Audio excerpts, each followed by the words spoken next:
up, we have quarterback Garrett Greene. Questions for Garrett? Greg? Garrett, reflect on Saturday a little bit, the victory lap. Did you plan that? What did that mean to you at that point? No, that's something I usually try to do after every home win. Usually the guys start like kind of right in front of the student section, but I try to just see all the fans after the game. So that's something I've really been doing for the last 3-4 years. Did it mean more to you knowing it was your last one? Yeah, definitely. I said it Saturday night, but it's the best tradition in all of sports, I think. That song's so special to this place in the state. So hearing it one last time on the field was something I'll never forget.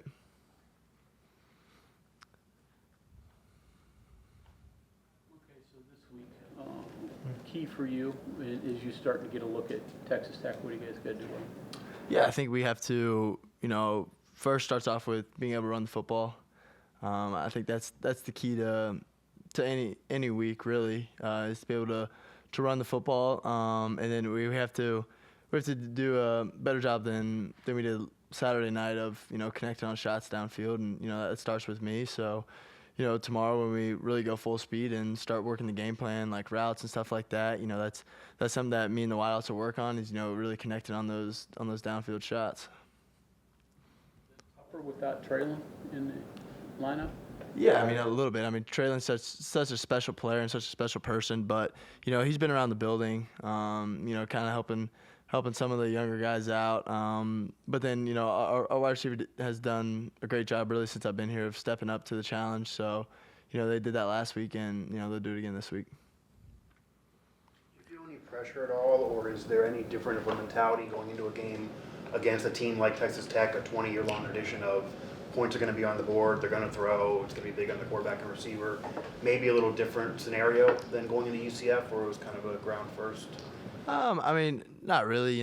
Like as an offense, we expect to score every time we touch the ball, and it doesn't matter who we play or who's playing against us.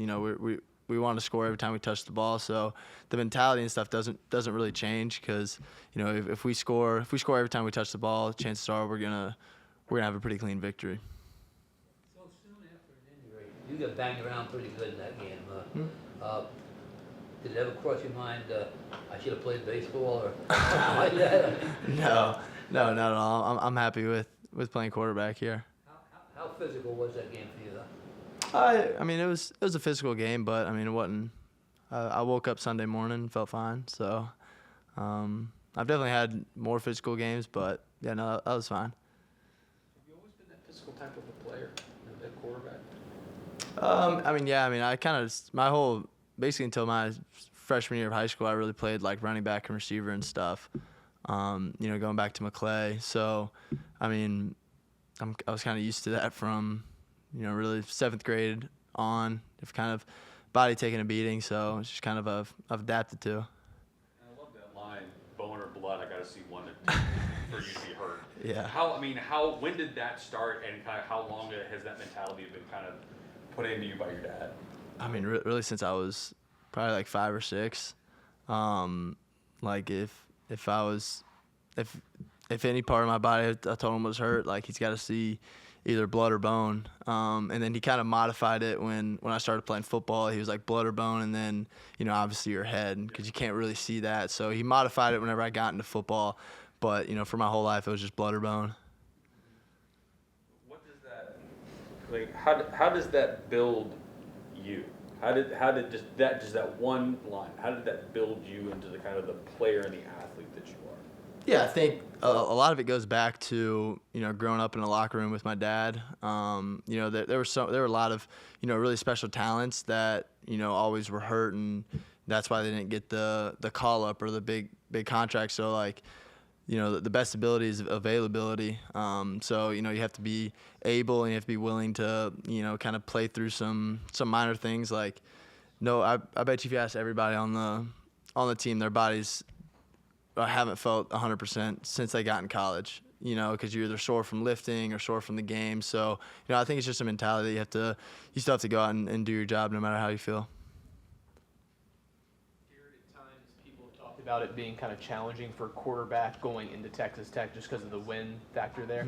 Have you talked to any other quarterbacks about, is there a different preparation, anything different you have to do when you're there? I mean, not really. I mean, if you throw a tight enough spiral, you know, it kind of cuts through the wind. So, I mean, I think I throw a pretty tight one, so I shouldn't have a problem. You're the guy throwing Hudson Clement. You've seen him improve over 2 years. Well, what's his next step, and what's the ceiling for him? Yeah, I think the ceiling for him is as high as he wants it to be. You know, I mean, all of his GPS numbers from a speed and change of direction are really, really good. His ball skills are really good. His route running is really good. So I think the ceilings for him is how high he wants to take it. What does he need to improve the most in, do you think? I mean, that's not really my job. My job is to throw him the ball, and you know he gets open for me. So you can ask Bilal that or ask him that, but I don't really know the answer. You say anything to Davis after he dropped what would have been a touchdown? Just not normally a pass catcher, but it was obviously Chad talked about that they wanted to get him involved. The players kind of rallied around him, but did you say anything? I mean, not really. I mean, I'm still gonna try to get him the ball in those situations. But you know, I probably could have put it on him a little more, made it a little easier on him. It's like somebody who doesn't normally. Oh yeah. I mean, as soon as I saw it hit the ground, you know, I probably said some words, but no. So we're gonna try to get him in the box. Favorite Thanksgiving food? Your mom make it, your grandmother, or what is it, and from whom? I'm not a cranberry sauce guy. Probably my mom's mac and cheese. I feel like that's a pretty stereotypical answer, but I think that's one of the staples of Thanksgiving. I think mac and cheese, that doesn't happen north. It doesn't? It doesn't, no. Not all the time. No? Huh. Learn something new every day. Anybody else? Okay, anything We're good. else? All right. All right. Thank you guys.